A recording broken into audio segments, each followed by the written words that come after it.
Góðan daginn, Sigrún Arna heiti ég og með prjónafyrirtæki sem heitir Náttúruprjón.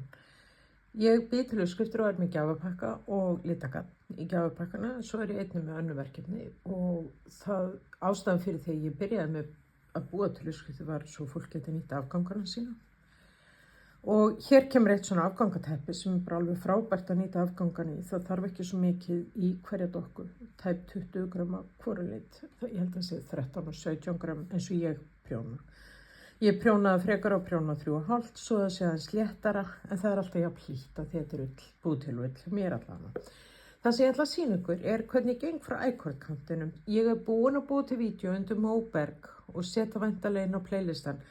Það sem ég sýni hvernig á að byrja á ækortteppi svo að séu tilbúin að lykkjut sem lykkja saman í lokin.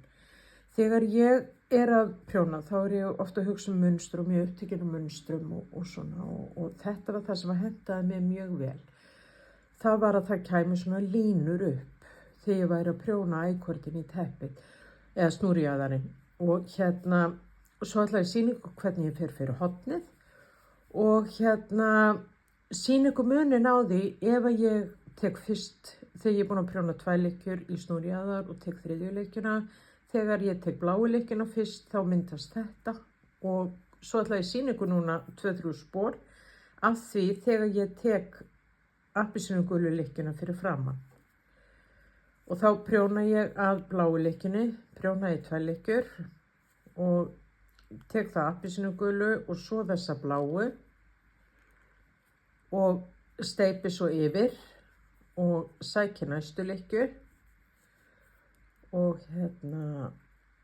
og flyt svo bara prjóna náttúrulega, ég þarf ekkert að flytja lykkjuna og prjóna svo næstu lykkjur og tek aftur gulu lykkjuna yfir bláu lykkjuna og þá sjáu þið munin hvernig þetta kemur. Þá kemur flétta, það líka mjög fallegt. En ég vildi hafa það hinstein út af þessari línu á efri partinum á lykkjunum. Þannig ég búin að gera allan ækortinn og ætla að halda mig við það. En þetta líka fallegt sko.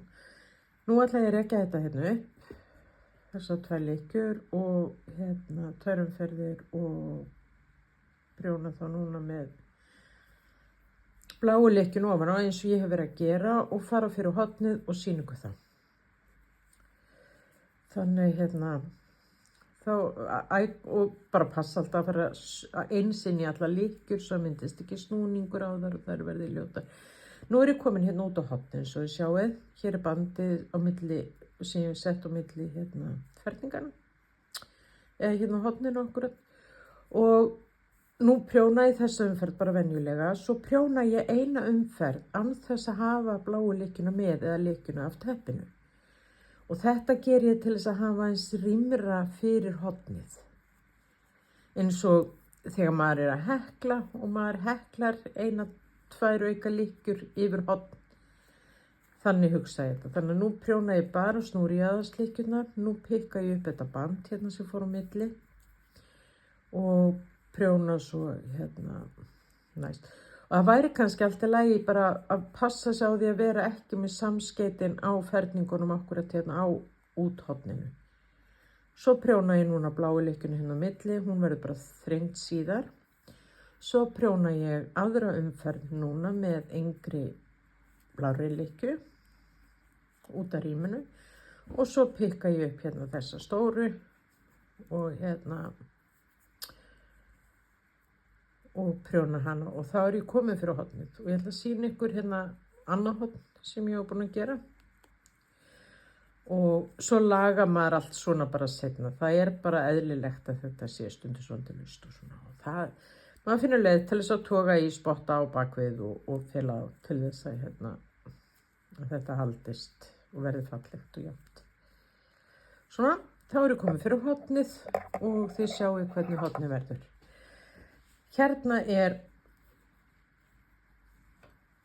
Annað horn sem ég var búin að ganga frá og gera með sama hætti og þá kemur svona pínulítið horn og það má alveg endurtaka þetta kannski aðeins áður til þess að fá meiri vinkil. Þetta hentaði mér ágætlega. Þannig nú þau búin að læra hvernig á að fara fyrir hotna í kort. Ég vona að þetta hjálpi ykkur og við ykkur ánægju og eigi góðan dag. Takk.